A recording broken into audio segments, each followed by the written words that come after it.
This video is a little bit different than the videos I would usually do, but I decided to do this video because last week I watched a video by JRose11 on his journey to beat Pokemon Red and Blue with just a Magikarp. And it was an amazing video, but about halfway through the run, JRose11 got to the impassable roadblock that is the Pokemon Tower in Lavender Town. And this is an impassable roadblock because Magikarp's only attacking moves are Tackle and Struggle, which are both normal type moves and they can't hit ghosts. So he couldn't complete the run. And this got me thinking, I wonder if there's any other equally shit Pokemon that could actually complete a run like this. And my first thought was of course the two bug Pokemon, Caterpie and Weedle, who are actually joint first for the shittest Pokemon in the entire game with 5 less stat points than Magikarp. Caterpie would have the same problem as Magikarp as its only two moves are Tackle and String Shot. So that leaves me with my only choice, Weedle. And this run is only viable because its two moves are Poison Sting and String Shot. And Poison Sting can actually hit ghost Pokemon, even if it's not very effective, so at least it's technically possible to beat the game with him. So after considering all this, I thought, fuck it. I'm crazy enough to attempt this shit. Jake! Are you putting Monster Energy in your cereal? It brings out the flavour of the cereals. So right off the bat, Weedle is quite frankly shit. Its typing and moves basically make it a sure thing that this run is going to be a living hell. I mean, it's a Pokemon that's weaker on paper than Magikarp, the Pokemon you would assume is the worst. Sure, in J Rose's run with his Magikarp, he had to get his Magikarp to level 15 before it got an attacking move, but at least the attacking move had 35 power and not 15. But to be fair, Magikarp's attack stat is so low that it probably levels out to be equally shit. It's not a contest, we've both had a shit time for the enjoyment of sadists that delight in watching others' pain. So with my only form of attack being a poison move, Poison Sting, I am definitely going to get a lot of trouble taking down Rock, Ground, Ghost and Poison type Pokemon because my attack will be doing 7.5 damage, which means I'm in for some fucking long battles and a lot of trips to the Pokemon Center. And things that would be no trouble in a normal game of Pokemon are going to be massive annoyances. The Team Rocket Grunts gave me the most trouble because they all use fucking Zubats and Golbats, and those Pokemon are fucking hard to take down with a Weedle. And of course, Brock, the Pokemon Tower and the Elite Four member Agatha are things I'm very concerned about going into this run. And things I've got to worry about on the defensive front are Fire, Poison, Flying, Rock, Ground, Psychic, Bug, Strong Gusts of Wind, Life itself. So basically its dual typing of Bug and Poison gives it a ton more weaknesses, and now I'm pretty much concerned about everything in the game. Hello there, Fraser. Oh, what fresh hell is this?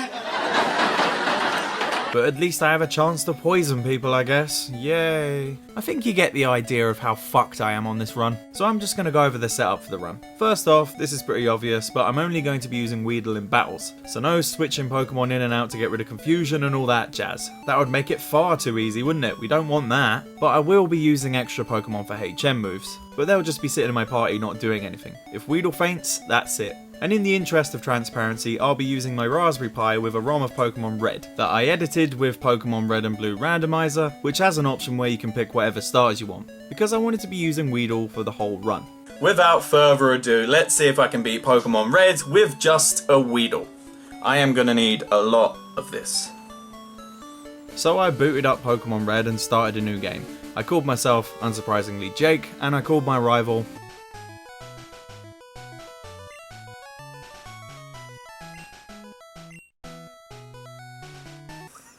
It's childish, I know, but come on. When you go to battle him, it says, a cunt wants to battle, and you defeated a cunt.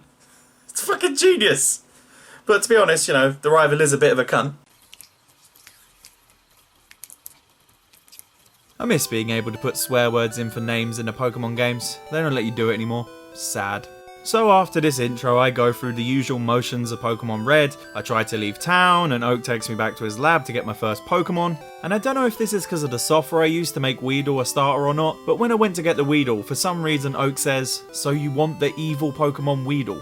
That's a bit weird. Maybe he knows this Weedle is a Dark Lord that's about to make this game his bitch. So I pick up my hetero life mate, and because, you know, his real name is Smoke Weedle every day. I decided to go with the punny name of Bongzilla, because, you know, Weedle. I'm so clever. Welcome to the team, Bongzilla. We're gonna fuck this game up. So then we have our first battle of this run. The first fight with a cunt. And I was just as surprised as you're probably gonna be, but I actually managed to win this fight with no trouble. I managed to get lucky enough to poison him on the first turn, and then he just spammed tail whip while Bongzilla mercilessly murdered him. I wish the rest of the run was that easy. So I go do the usual get Oak's parcel from the Pokemart the next town over, and I get my Pokedex. That's not going to see a whole lot of use this run. And after this, I decided to go do a bit of level grinding in the first route, as there's only Pidgey and Rattata in this route. And luckily for me in this generation, Pidgey's Gust attack is just a normal move for whatever reason, and Poison isn't not very effective against flying moves yet. Good times. But Bongzilla is so shit I pretty much have to go to the Pokemon Center after every battle, which is very time consuming. Which is gonna be a pretty common theme in this run. But after a bit, my Weedle got up to level 9, and I decided it was a good time to go into Viridian Forest. As luckily for me, Poison Sting is super effective against other bug Pokemon, so this forest should be a bit of a doddle. And yeah, to be perfectly honest with you, it was really easy. They all use bug Pokemon, and they're about the only thing Weedle is good against. And in the process of beating these 3 bug catchers, I managed to get Bongzilla up to level 11, and now we're in Pewter City, home of Brock, who's obviously going to be a huge fucking roadblock to completing this run. But before I even attempt to take on Brock, I thought I'd have a go at beating the other trainer in the gym, and he wasn't too difficult, but it did take me 2 attempts to beat him. His Diglett is easy enough to beat, but it's his Sandshrew that is the precursor for what's to come. My attack isn't very effective against him, so that means it takes me bloody ages to take him down, and he has Sand Attack, one of the moves that's going to be the bane of my existence in this playthrough. Because I'm doing this run with only 1 Pokemon, any status effect that gets put on my Weedle is basically permanent, and me constantly missing the enemy is not a fun time. Sure, I can sort this problem out later with guard spec items, but I don't get access to them until Celadon City, so I've got to get really fucking lucky with anything with a Sand Attack. And in my first attempt to beat this kid, I easily took care of the Diglett, but got knocked out by the Sandshrew because I didn't come prepared with enough potions, and he got a few Sand Attacks on me, and I got unlucky, and didn't manage to poison it, so I couldn't kill the fucker. And it was here I made a major mistake. I forgot to save before the battle, and I hadn't saved in ages, so I had to accept the defeat, which means I lost most of my potions and half of my money, which made the fight against Brock all the harder. I wish I'd realised earlier on how important resource management was going to be on this run. But on my second attempt I got a whole lot luckier, and I managed to land a poison on the little bastard early on, and here I stupidly used my last potion to get the win, which will bite me in the arse very, very soon. And because of this experience with the first trainer, I decided it was probably a good idea to level up some more before I bother attempting to take on Brock. So I leveled up to level 20, and I thought I'd give Brock a try. And this attempt did not go well at all. I thought me poisoning him would be a good strategy that would get me the win, but it didn't work, because Brock is a cheap son of a bitch that has an infinite supply of full heals for whatever fucking reason, and he uses them straight away every fucking time. No other gym leader does this. So that's poisoning off the table, so I literally just have to chip away at his health 1 hit point at a time while he's doing 5 or over to me every turn. So you know where this is going. I used a bunch of potions and I ran out of poison stings, so this attempt was basically over. I couldn't even get past a fucking Geodude. I stupidly went with the loss and didn't restart, so now I only have 2 potions and no money. What was I thinking? Why didn't I think this would cause problems? So I went back to level grinding till Bongzilla was up to level 22, then I also rounded up all the secret invisible potions that I could, because at this point I realised how bad I fucked up by using my potions willy-nilly. And I did 2 attempts against Brock at level 22, and again it went the same as the other times, with Geodude absolutely destroying me. And at this point I was getting very burnt out on level grinding. Okay, let's just get Netflix going.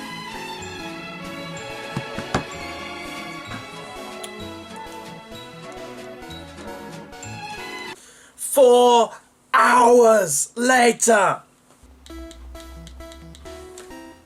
What year is it? Wilson! Hello, darkness, my old friend. So yeah, I've been level grinding for Brock for a total of 4 fucking hours at this point, and I was bloody sick of it. So I thought I'd try a different strategy for my 4th and final attempt at beating Brock. So I got up to level 23, and then I went into Viridian Forest to find a Kakuna so that I could waste all of my string shots. Then I just kept beating Pokemon with Poison Sting until they were all used up, and then I could use the attack Struggle, which has a much better power of 50. Sure, it always hits you with recoil damage, but it's a step up from the 15 attack power of Poison Sting. And this time I easily take Brock down, carving for his Geodude and his Onix with a little help from my potions. It did come down to the wire a bit because I didn't have many potions left, but there we have it. I beat Brock with a Weedle. And God, was it a massive challenge. One of the hardest ones of this run. With that hard bit out of the way, it's time to clear out all the trainers on the way to Mount Moon. And most of these trainers don't really cause me too much trouble, because at this point I'm ridiculously over leveled for these trainers. But even with that, I do still have to go all the way back to the Pokemon Center after every couple of fights. But one of the trainers does have an Ekans, which gave me a bit of a preview on how hard it's going to be to deal with poison type Pokemon in this run, cause poor old Bongzilla just can't kill them all that quickly and it wastes a lot of PP.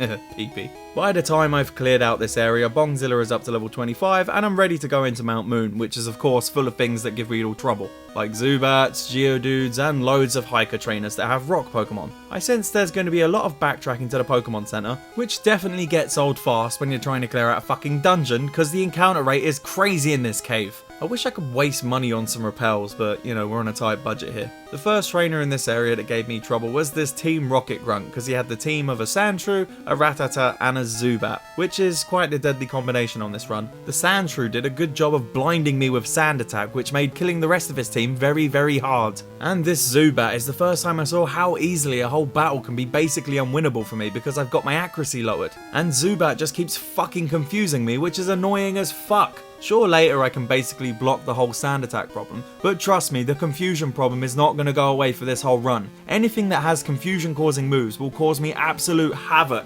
and that holds up right till the end.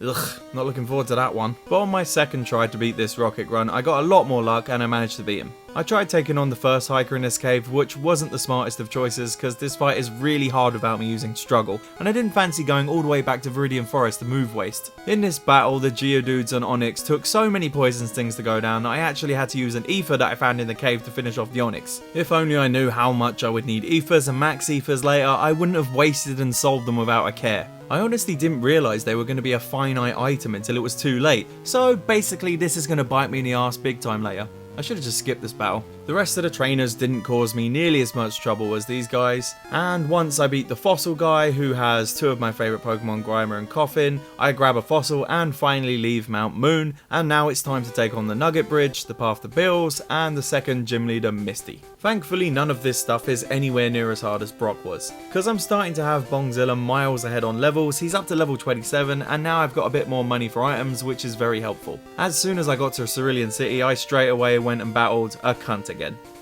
Never gonna get sick of that name. And he starts off with a Pidgeotto, which is of course annoying and can Sand Attack me into oblivion, which is what happened on my first attempt to beat him. But then after the Pidgeotto, he sends out an Abra, which only knows Teleport, so it's just free experience. Then there's a Rattata that will later turn into a Raticate that we're going to kill. Allegedly.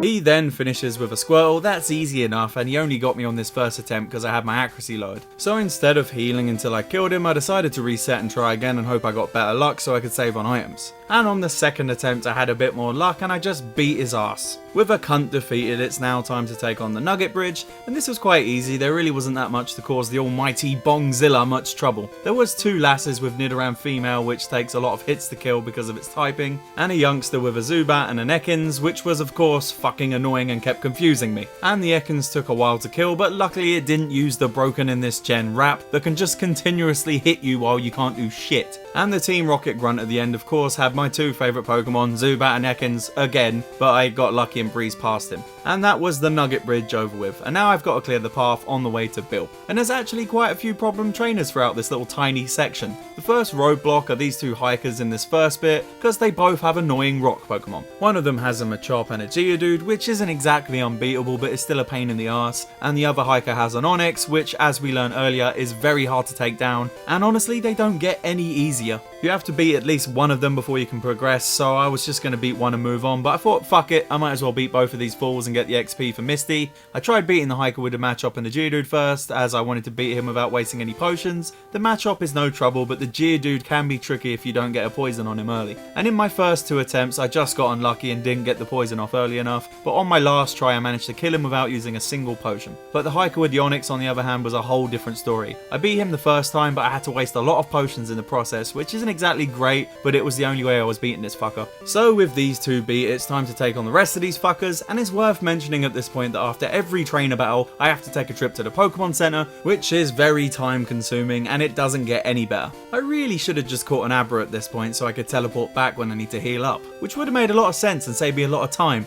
But I didn't do that, because I'm a glutton for punishment apparently. The next trainer that caused me trouble was this youngster that had a level 17 Slowpoke, which was really my first taste of how dangerous Psychic Pokemon are going to be. Psychic moves just absolutely decimate my poor Weedle. This Pokemon was putting out so much damage that I just couldn't outpace it with potions, so this battle just became a case of get the poison off early and heal until it died. There was actually a point where I ran out of potions and I only had 2 health left, but luckily my last ditch poison sting managed to kill the fucker. I mean, I could have just skipped a few of these more challenging battles, but where's the fun in that? I did this run because I wanted a challenge. Then there was another fucking hiker who had 3 fucking Geodudes and a Machop, but luckily they were all a lot lower level than the other hiker's Pokemon, so it wasn't much of a problem. He did beat me once, but that was mainly because I wasted all my potions on the Slowpoke fight and I forgot to restock. After I got a few potions, he was easy enough to take down. But this is the point where I was starting to run very low on cash, which will start to become an issue later. The rest of the trainers on this path thankfully caused me no trouble at all and aren't even worth mentioning. So after that, our buff boy Bongzilla is at level 30 and we're ready to fight Misty. So there's 2 trainers to take out before we take on Misty, and Bongzilla cleaves through these lackeys with his poison sting like a sharpened axe cleaving through bone.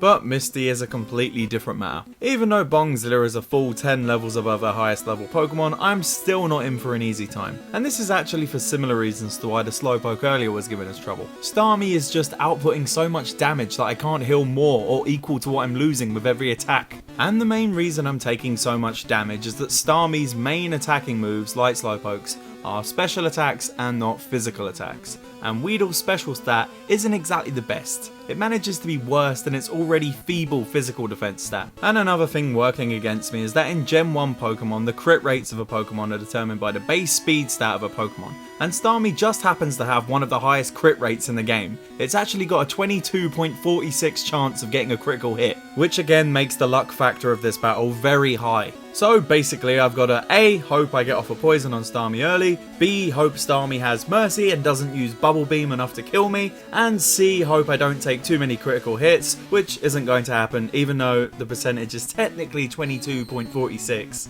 It literally crits me every fucking turn pretty much. Percentages be damned. So after 5 attempts, I was thinking this fight would be impossible because Starmie shows no mercy. It just keeps hammering poor Bongzilla with Bubble Beams. I mean, it has 3 moves, Bubble Beam, Water Gun and Tackle, but I'm pretty sure in my first 5 attempts it never used Tackle once. At this point I was thinking maybe I should try the strategy I used on Brock, wasting all my moves so I have the more powerful move of Struggle, which might let me take down the Starmie before it kills me. But there's no fucking way in hell I'm walking all the way back through Mount Moon just to waste moves on a Kakuna. So on my 6th attempt, while I was beating the Staryu, I tried to keep my health as close to maximum as possible before Starmie got sent out. And the gods were on my side this time and I managed to get a poison on Starmie with my first poison sting. But that didn't mean I'd got the win right there, because with a few bubble beams, Starmie could easily outpace my potion's healing. But for whatever reason, the fucker kept using Tackle more often than not, and I was able to stay alive long enough for the poison to do its work. And bam, I finally beat Misty. Wow, that was definitely a lot harder than I thought it'd be.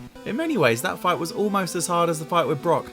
At least I didn't have to level grind for 4 hours to beat Misty. So now me and Bongzilla were finally on our way to Vermilion City to clear out the SS Anne and take on Lieutenant Surge. The route on the way to Vermilion City didn't really produce any battles worth talking about. Most of the stuff down there was no problem for my bug boy. And now we're here, and the first thing I decided to do was to clear out the field to the east of Vermilion City. There was a youngster here with a Sandshrew and a Zubat that made me reset because the Sandshrew sand attacked me so much that I couldn't hit the fucker, but after I reset and tried again I got a bit more lucky and managed to take him out before he sand attacked me into oblivion. There was also a few engineers with Magnemite and Magnetons, which I was initially really worried about, but I forgot that in Gen 1 the Steel type didn't exist yet, so these dicks are just electric type, so they're really fucking easy. Man, if I was doing this on Fire Red or Leaf Green, they would have caused me some problems. With that field cleared, I grabbed a couple of now available super potions which will be very handy, and I headed off to clear out the SS Anne. One thing I forgot about the SS Anne in this gen is that unlike the GBA remakes, there's no place to heal up on the actual boat.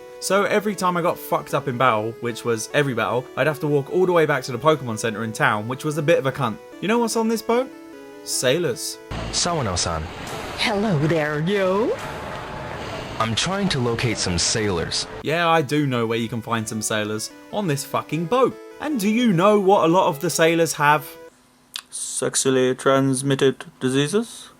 No, not sexually transmitted diseases. Tentacles. And you may not think of Tentacle as much of a challenge on a normal run of Pokemon, but they're fucking infuriating on this run. Mainly because of their typing, which means I'm hitting them at half damage, but that's not the main problem here. The main problem is the moves they have. They've got Supersonic, which is very annoying and wastes a lot of my time, because more often than not, Bongzilla ends up hitting himself.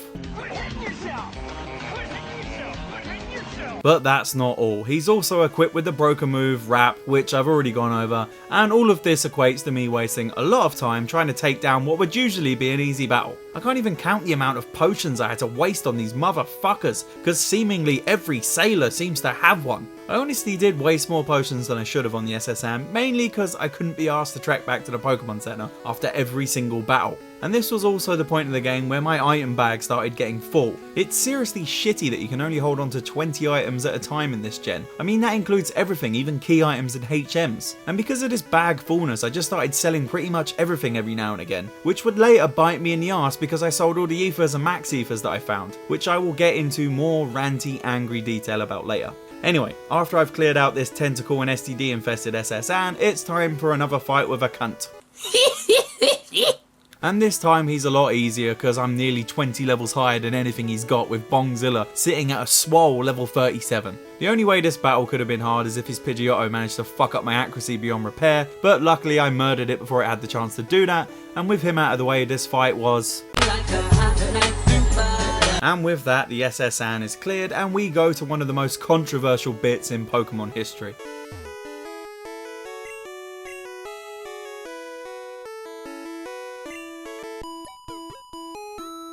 I wish every time I came it made that noise. Hey Jar Jar, I give you $5 to suck my cock. Me son need the money, okay. Okay Jar Jar, let's take you to the bedroom. Oh yeah, Jar Jar, that's it. Oh, I'm gonna come. Oh.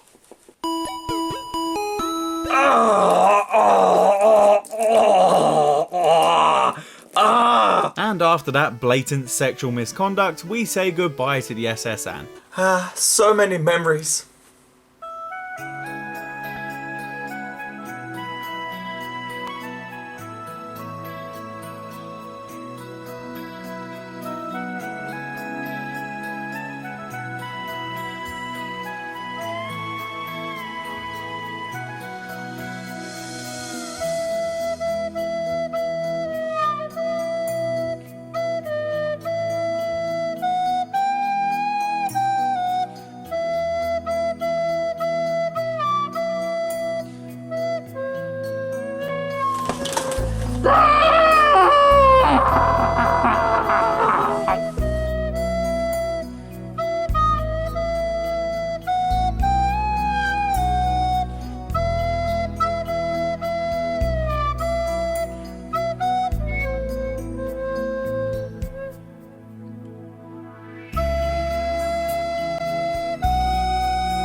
And then I decided it would probably be a good idea to go catch some Pokemon because I haven't actually caught any Pokemon yet. And I'm gonna need some to make into HM slaves and also a few to get my Pokedex up to 10 so I can get the HM Flash, because there's no way in hell I'm walking through the rock tunnel in the dark. Fuck that noise. I caught HM Bitch 1 the Ekans, who actually couldn't even learn any of the HMs I wanted him for, and Cut Bitch the Diglett, who I found out couldn't even learn Cut. And then I got the real Cut, the Oddish, who didn't disappoint me like the others because he could actually learn Cut. And I'll just rush through what else I caught. Flying Cunt the Pidgey, Pigmon Cunt the Monkey, Rat Boy the Rattata, Useless Tit the Spearow, Bat Boy the Zubat, Rock Boy the Geodude, and God Jesus the Magikarp, which for some reason I don't have footage of me buying from the dodgy guy in the Pokemon Center near Mount Moon. I think everyone remembers the first time they bought that Magikarp and got really disappointed when they actually used it. And with that group of trailblazers, I had enough Pokemon to get Flash from Professor Oak's aid, and I decided to just skip Lieutenant Surge for now, because in this gen, you can easily just skip gyms, so I'll just come back later and destroy him. But now it's time for the Rock Tunnel, bitches! I'm sure we're gonna have a whale of a time, because we all know how easily Bongzilla can handle Onix and Geodude. But before I can go to the Rock Tunnel, I've got to clear out the route that leads to the Rock Tunnel, and there's a decent hiker on the way, with a Geodude and an Onix that fucked me up, and I probably would have needed to use the old struggle trick to beat him, but luckily he was optional, so I just skipped him, because, you know, I'm lazy. The rest of this route was not worth mentioning, and along the way I went and picked up Pokeball the Voltorb, because I realised I didn't have a Pokemon that could learn Flash. And with that, it was time to venture into the Rock Tunnel, which is full of things Bongzilla doesn't fare too well against. And the good times started with the first trainer in the tunnel, cause he had a Cubone and a Slowpoke. And the Cubone has loads of moves that fuck up poor Bongzilla, and it also had Growl, which it used a lot, which made beating the Slowpoke a massive hassle-off. Cause as I said earlier, Slowpokes are bulky and hit Weedle for a lot of damage, and my attack being lowered to buggery wasn't exactly helping. And a few times in this battle the Slowpoke actually confused me, but luckily for me I managed to poison him early on, but I still ended up using all my super potions to get through this battle. It was coming down to the wire, but I powered through. After that great start, I went back and healed up and caught Kuntox the Machop, which I wanted to make my strength HM bitch later on. Then the next trainer had another fucking Slowpoke, and this time it was higher level.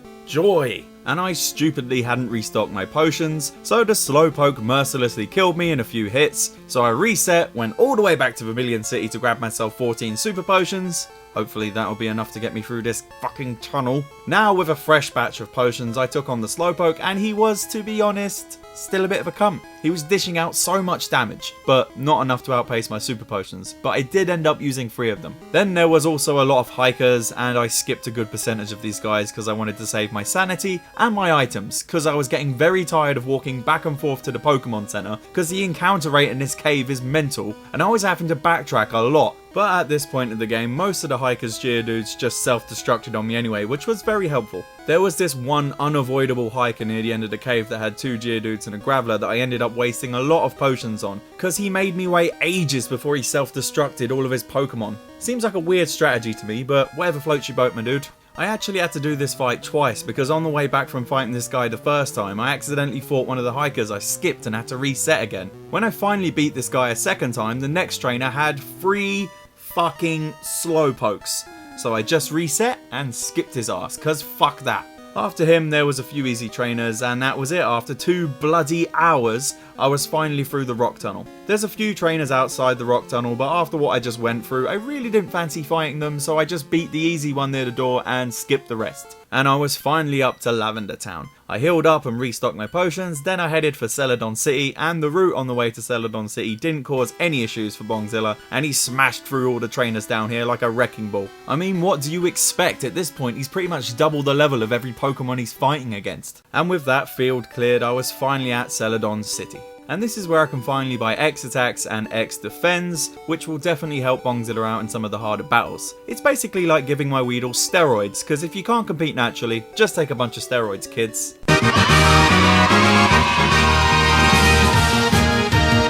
I also went and got Fly, which made me realise I couldn't use Fly without the badge from Lieutenant Surge. I should have probably just beat him.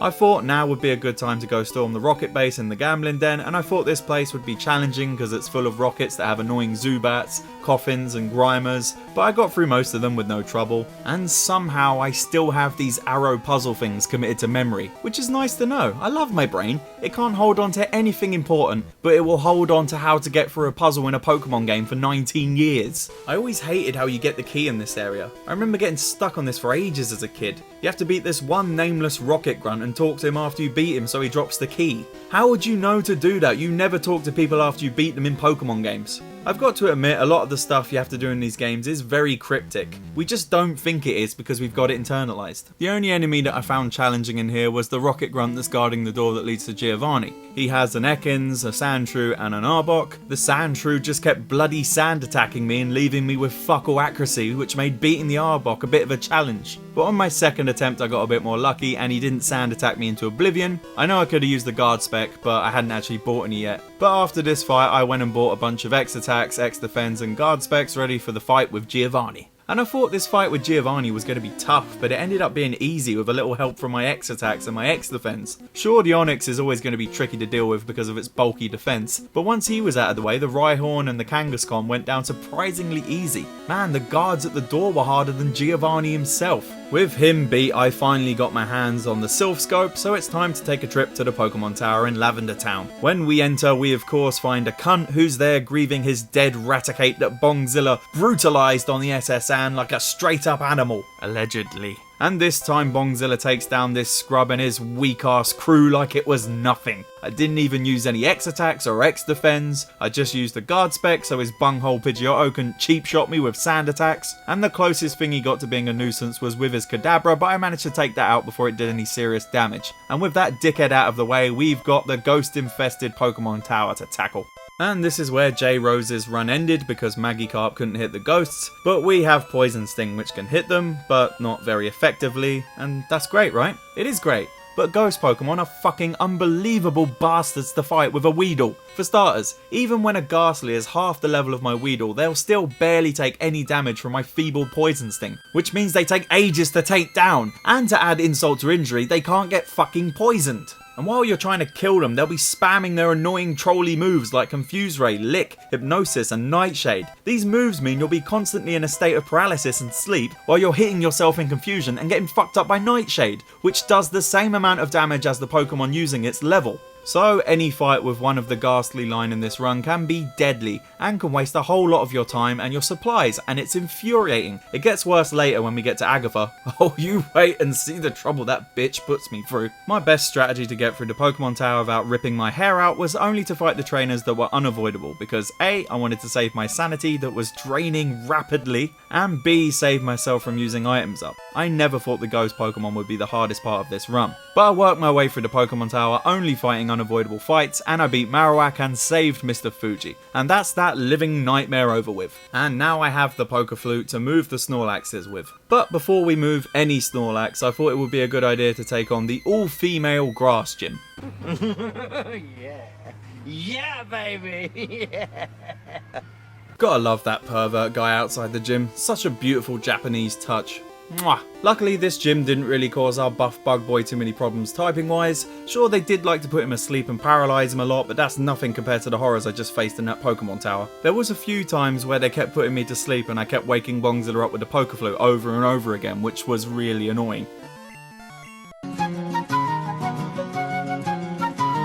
But the actual fight with Erica itself was fairly easy because I just pumped a bunch of steroids on my Weedle and he mashed through all of her Pokemon. Performance enhancing drugs plus Weedle equals profit. Bongzilla is basically the Lance Armstrong of the competitive Pokemon world. He literally killed all 3 of her Pokemon in 2 or less hits. After this battle I went to get some more items and realised my money was running dangerously low. So I had to start using less items because I was being far too liberal with my item use. I then thought it would be a good time to go take down the Snorlax, blocking off the entrance to the cycling road. Pumping up on X attacks, I take the lazy fuck down in 3 hits. I was at this point getting a bit annoyed that I couldn't use Fly, so I went all the way back to Vermilion City to finally once and for all beat Lieutenant Surge. Which will be very easy because I'm at level 50 at this point. I can't be the only one that used to get annoyed by this switch puzzle in this gym. It never made any sense to me. The second switch is meant to be next to the first one you find, and sometimes you'll go check the only bin you haven't checked yet and it won't have the second switch in, but then you'll go back and check a bin you've already checked and it'll magically have a switch in for some reason now. I never liked this. With all the troops dead, it's now time to take on Surge, and I absolutely smash him without the aid of X attacks, because obviously I'm severely over leveled for this fight, and huzzah, I can now fly, which is very helpful. I flew back over to Celadon and started cleaning out the cycling road, which was full of poison Pokemon which are hard for Weedle to take down, but with the help of potions there's nothing Bongzilla can't beat, and it gives him some much needed experience. There was a muck down here that pissed me off by using Minimize to the point where I could barely hit it, which wasted all of my poison stings, so I had to reset, but I just ended up skipping him because he wasn't worth the hassle. And with that I was finally in Fuchsia City, home of Koga and the Safari Zone. And I'm going to be honest with you, I wasn't feeling too optimistic about Koga's gym. But before I took on Koga, I thought it would be a good idea to go through the Safari Zone, grab Surf and the Warden's Gold Teeth. And just like the arrow puzzles in the Rocket Base, I'm still amazed that I can from muscle memory remember exactly where the Surf House is. Seriously, why didn't I apply myself to school like I did to Pokemon? And as one last preparation for the Koga gym, I went and cleared out all the trainers to the right of Fuchsia City for some more XP, for the unstoppable Bongzilla. And I quickly caught my favourite water Pokemon Poliwag, which I named Surf Boy, because you know, that's his job. But with all that sorted, it was finally time to take on Koga. Koga's gym was challenging, but not for the reason I thought it would be. Koga himself and a lot of the trainers in the gym were easy enough, but there's a lot of trainers in this gym that use Psychic Pokemon, which inflict a fuck ton of damage on my boy Weedle. Why the fuck do most of them have Drowsy, Hypno, Sandslash and Kadabra? There's plenty of Pokemon, why did they have to resort to Pokemon that just happen to have one poison move? I mean, Kadabra doesn't even have that. The trainer that gave me the most pain in this gym was the second guy I fought in here, who just has an extremely buff level 38 Hypno. The first time I fought it, it just kept using Confusion on me, which outpaced the amount of damage I could heal, and I just had to reset. And then on the second attempt, I thought I'd be clever and use a few X defenses so he couldn't kill me so easily, but it turns out he just had Psychic, which basically killed me in one shot, even though I had 3 or so X defenses on. And after that, I thought it wasn't even worth my time to beat this guy, so I just skipped him. But it definitely gave me a bit of fear about the fight with Sabrina. Or I thought I'd just skip him. But when I was walking back from beating another trainer, I accidentally walked in front of the Hypno guy again. But this time I chucked on a few X attacks and just killed him, because I got lucky and he didn't use Psychic. Don't get me wrong though, the rest of the stuff in this gym was no walk in the park. Any of the trainers with Sandslash or Arbok were an absolute nightmare to take care of, with them dishing out tons of damage. I certainly wasted way more items than I should have. And after how challenging that gym was, I was expecting Koga to be a tough battle and all, but to be honest with you, it wasn't really all that hard. I used his first Pokemon Coffin as a chance to set up all of my X attacks and X defenses, and then even his Muck was not that hard to kill. Sure, it did that fucking annoying thing where it uses Minimize so much that you can barely hit it, but I was hitting it for so much damage that it didn't even matter. Now that's a lot of damage! And for a cherry on top of the cake, when he sent out his last Pokemon Weezing, it just self-destructed in its first turn, instantly giving me the win, which was kind of awesome. And that was it, I had my 5th badge. Now all I had to do was beat Sabrina, Blaine, Giovanni and the Elite Four. How hard could it be? We've got this far. Famous last words. We're now in Saffron City, and here we've got a second team Rocket Base to take down, and the fighting gym that isn't really a proper gym, and the bitch herself, Sabrina. I first went up to the fighting not gym because I figured it would be a pretty easy time for my Weedle, and it was. I beat all the trainers with no problems, and I picked up Hitmonlee. Fun fact, Hitmonlee was my favourite Pokemon growing up. God knows why, I think I just liked the way he looked or something. Then I set my sights on the second Rocket Base, and oh boy was clearing this place out a fucking slog. It took me a couple of hours. There wasn't exactly anything challenging in here, but pretty much every trainer had something that's annoying for Weedle to fight. There was plenty of Zubats, Skullbats, Drowsies, Hypnos, Arboks and Cubones, which sure I could deal with, but they take time and effort. And after every battle I'd have to take a trip back to the fucking Pokemon Center. Luckily this building is really easy to figure out the puzzle to. All you've got to pretty much do is get the keycard and you're golden. But after that brain-numbing time, it's time for another fight with a cunt. And again, he's pretty easy. The only real threats on his team are Pidgeot and Alakazam. The first time I fought him, I boldly tried to beat him without any X attacks or X defense, which was going fine until Alakazam one-shotted me like a punk. So the second time I used a bunch of X attacks, and I basically 1 or 2-shotted his whole squad. Take that, cunt, you scrub-ass bitch! You got destroyed by Bongzilla, the Slayer! And next up, we of course get another battle with Giovanni, and again, I just roided up my Bongzilla, and I pretty much wrecked his whole squad. The only Pokemon he had that didn't die after a few hits were Rhyhorn and Nidoqueen, but they weren't dishing out enough damage to be a challenge. And Giovanni again falls before the might of Roid Rage Bongzilla. Now's the time to take on Sabrina and her gym, which I was honestly feeling a little bit nervous for based on how much damage psychic Pokemon can dish out to my poor Weedle. They're definitely going to be outpacing what I can heal. But in the end, most of this gym wasn't too bad, mainly because my Weedle is such a high level now that even with a normal non-X attack boosted poison sting, I was taking out most of the stuff before they could kill me. Sure, the ghost Pokemon still annoyed the fuck out of me and made me want to smash a hole in the wall, but even they were beaten with no performance enhancing drugs. And after that not too bad gym, I thought maybe Sabrina won't be so hard after all. That assumption was dead fucking wrong.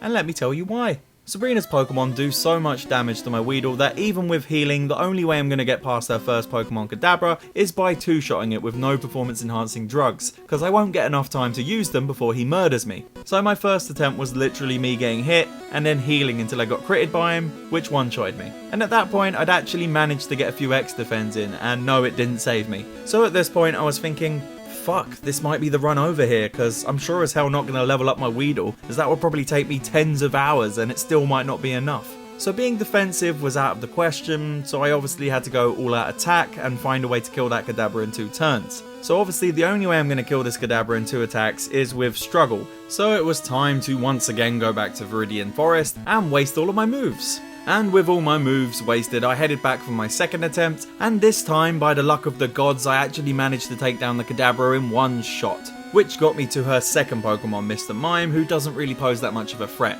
Most of the time it just spams defensive moves. And make sexual advances on your mother. We have Mimey to thank for winning the tickets for our Alola vacation.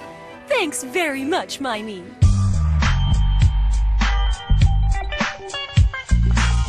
So I used this creepy fucker as a chance to use a fuckload of X attacks in preparation for the Alakazam I knew was going to be a huge issue, but with a little help from my roids, Weedle took down her Venomoth and her Alakazam in one shot each. All hail the Bug King! With that roadblock out of the way, it's time to take on Blaine on Cinnabar Island, and Blaine's gym was probably one of the easiest gyms in this whole run. I did always like how you could skip the trainers in this gym with these machines in each room that give you easy trivia questions, but I won't be using them. I need all the XP I can get for the Elite Four. Even though fire is super effective against Weedle, for whatever reason it didn't really matter that much. Maybe it's because most of the Pokemon in this gym for some reason only ever used weak ass fire moves on me like Ember, which while damaging ain't going to be doing no psychic Pokemon levels of damage. But even stuff like Flamethrower doesn't seem to do that much. If any of them used Fire Blast on me, it might have been a different story, but they never did. I was starting to think maybe this gym being this easy was going to stop with Blaine, but no, he was just as easy as the rest of his gym. I did X attack up, but he still only used Ember on me and I just smashed all of his Pokemon. Now, all there was left between me and beating this game with a Weedle was Giovanni and the Elite Four. Hulk Hogan, we're coming for you, nigga! I should point out for the record, So it's time to jet back to Viridian City for the final battle with Giovanni, and you would think a gym full of rock, ground and fighting Pokemon would cause a bit of an issue for our buggy hero, but you would be wrong. With the help of the Hyper Potions, I beat all the trainers in this gym with ease, and it was time for Bongzilla to complete his set of badges. Luckily, Giovanni's first Pokemon was a Rhyhorn, who isn't exactly high on the damage output, so this allowed me to set up my X attacks, and from here on it was basically a foregone conclusion on what was going to happen. Except on my first attempt, I got punked out by a lucky crit from his Nidoking's Thrash, which was a surprise, but I reset and healed up a bit more smartly, and Giovanni was defeated as easily as the last few times I fought him. And with him beat, Bongzilla has a complete set of badges.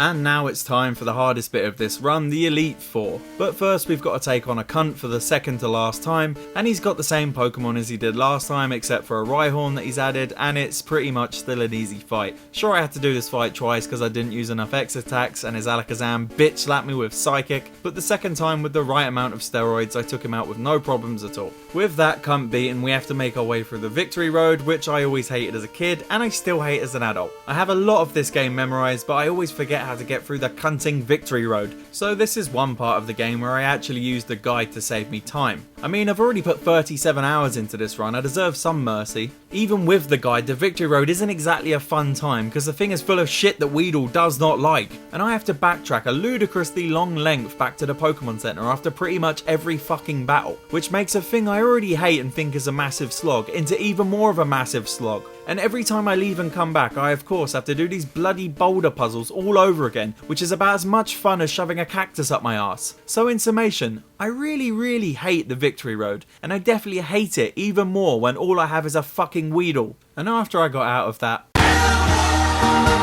I was finally at the Elite Four. I was so close to the finish line of this challenge that has been slowly eating away at my sanity.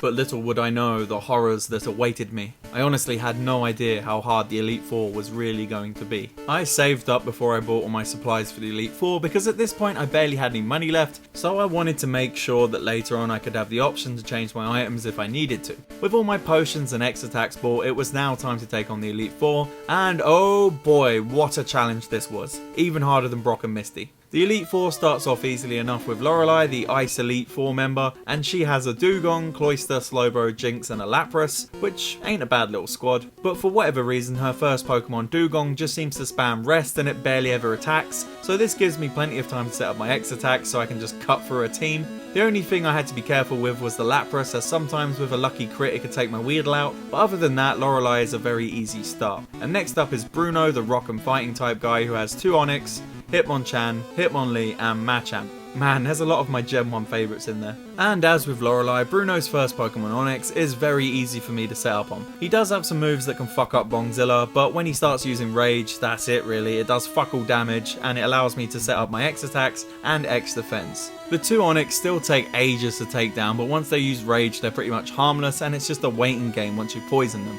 And the rest of his Pokemon go down pretty easy when Bongzilla is roided up, and boom, that's half the Elite Four taken down. And I'm sure you're saying to yourself, I thought you said the Elite Four was hard, and you've seemingly had no trouble so far. Well, buckle in, because all the trouble starts with this next Elite Four member, Agatha, and this was basically the last boss of this run for me, because nothing after her is anywhere near as difficult as this fight was for me. So why exactly is Agatha so hard for me to take down? Well, let's just look at her squad. She's got 2 Gengar, Haunter, Golbat and an Arbok. So yeah, basically all of Weedle's worst nightmares in one terrifying squad. As I've stated a few times in this run, ghost Pokemon are basically the devil, and they just constantly paralyze and confuse you, and Weedle barely does any damage to them, and he can't poison them, which makes for a very bad time indeed. And Arbok and Golbat are very similar in that regard, as Golbat can confuse and Arbok can paralyze. And they're also very hard to kill even with a fully roided up Bongzilla. And to make matters worse, Golbat has a usually pretty useless move called Haze that eliminates all stat boosts, which in a normal play for a Pokemon would be no big deal, but of course my whole run hinges on me having Weedle high off his tits on X attacks and X defense, and this annoying move removes all the effects of my X items, which is fucking infuriating, and it also meant that I had to waste extra budget on X items to make sure I had enough for the last 2 trainers. But wait, there's another element to this fight that makes it so difficult, and that element is the fact that this battle is the third of 3 battles, and I only have 1 attacking move that there's a limited supply of. I have 35 poison stings before I'm all out, and between the first 2 members of the Elite Four I've generally barely got any left when it's time for Agatha, mainly because of the amount of times I have to attack Onix before the fucker faints. And I of course can't use Struggle on Agatha because 3 out of 5 of her Pokemon are Ghost and aren't hit by Struggle because it's a normal move, so I need to have poison stings for this battle. And at this point you're probably thinking, why don't you just use a few Max Ethers and Ethers to replenish your moves as you go? And you know what? That's correct, that's how it should be. But I only have 1 Ether and 1 Max Ether. And the reason I only have that is because I stupidly thought for some reason that you could buy Ethers later in the game, and because I was desperate for money at some point, I sold all the Ethers and Max Ethers that I picked up, because I'm a fucking idiot. There's only 4 Ethers and 4 Max Ethers in the entire game, and I sold all of them bar 1, which means I'm pretty screwed for this fight with Agatha. I was so angry because I thought my run was over here. I thought there's surely no way of beating Agatha with only 1 of each Ether. I didn't want to have to endure the agony of attempting the sadomasochist level Pokemon run again. So on my first attempt to beat her, I just went through the first 2 Elite Four members with no strategy, and I used a Max Ether on my Poison Sting at the start of the battle, and I of course set up my X items on Gengar. But when I was confused, I did so much damage to myself that Gengar took me out with a simple Nightshade. And I tried this same strategy for my second attempt, and she just kept switching in her Golbat, who used Haze on me until I had no X attacks left, and then I eventually ran out of poison stings and I was fucked. Then on my third attempt I started doing something I should have done on the first one. I started wasting all of my string shots and poison stings before I started the Elite Four so that I could struggle straight away, which takes care of the first 2 trainers quicker. And I also packed more X items so I didn't run out. And I started not using the Max Ether straight away. I started going into the Agatha battle with Struggle, because if you wait long enough Agatha will switch in her Golbat, and I use Struggle to take down that fucker in one hit, which eliminates a big annoyance. But the only problem is, after this, I of course have to use my one and only Max Ether so I can kill the Ghost Pokemon and the Arbok. But I end up wasting so many poison stings on the Haunter, Gengar and Arbok that I'm generally down to Struggle by the time I get to the last Gengar, which means I'm fucked and I can't win. So I basically need the best luck in the world to get through this, as Agatha really likes to use potions all the time, and that means I have to waste more bloody attacks that I need to save for her last Gengar. I honestly can't even begin to convey to you how fucking annoying this battle is to do over and over again while you're constantly being confused, paralysed and put to sleep. It's honestly one of the hardest RPG battles I've ever had to do. I had this constant weight on my heart as I did this battle, and that weight was that this run couldn't be saved, and all the time I put into this was for nothing, and I wasn't going to even get a video out of this. But after 7 attempts I finally got an item set up and strategy I felt with a lot of luck I could win with. So I saved next to Agatha, because what you weren't seeing was me having to beat the 2 other Elite Four guys over and over again. But now it was all or nothing. I'd saved it and there was no going back. I had to beat her with what I had. And I also tried to make sure I had as many poison stings left over from the other 2 Elite Four members as I could. The best I could leave myself with was a measly 3, but it really did help. So on my 10th attempt, I finally got a bit of luck going my way, and I managed to get a few hits on Gengar before Agatha switched out to her Golbat, which I just happened to have Struggle ready for, and I took him down before he could use Haze on me. Then I kept using X items until Agatha switched Gengar out to her Haunter, and I used my last Ether, which gave me 10 more poison stings, and I somehow managed to finish off the Haunter and the Gengar on these 10 poison stings without wasting any in a state of confusion, which was extremely lucky. Now all that was left between me and beating this bitch was Arbok and another higher leveled Gengar. And I still can't believe this, but I got the Arbok killed in 2 hits before he could mess with me and get healed up. Then it was just Bongzilla versus that Gengar, and I still had 2 poison stings and a Max Ether. So basically I had 37 poison stings. I don't know how I got this lucky, but I did. And after a bit of Gengar confusing me and getting healed, I had him down in 7 or so hits. And what I thought was impossible became possible. I beat Agatha, and I, to say the least, was very happy when I won. You got the touch. You got the power.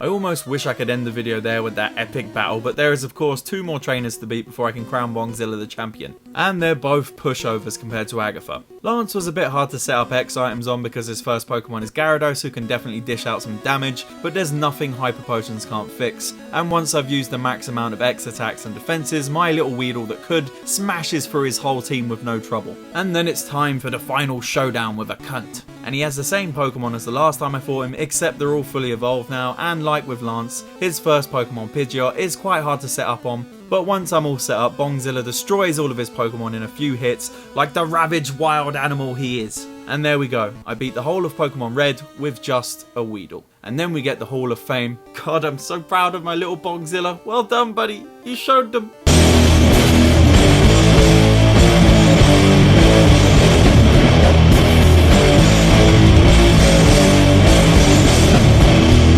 So there we have it. My journey to beat Pokemon Red with just a Weedle has come to an end. 40 hours of my life down the drain. And what do I have to show for it? Well, I guess I got this video out of it, so there's that, I guess. And I'd be lying if I said I didn't have a good time doing this challenge, even if it was ball-bustingly difficult at times and very time-consuming. I don't think I'd recommend anyone else try this though, because it was just torture for the sake of the enjoyment of others. And I hope you enjoyed watching this video as much as I enjoyed making it. I actually got quite attached to Bongzilla throughout the course of this playthrough, and who knows, maybe if this video does well, I might try this run in Pokemon Gold or Silver. But anyway, thank you for watching, and I will see you later.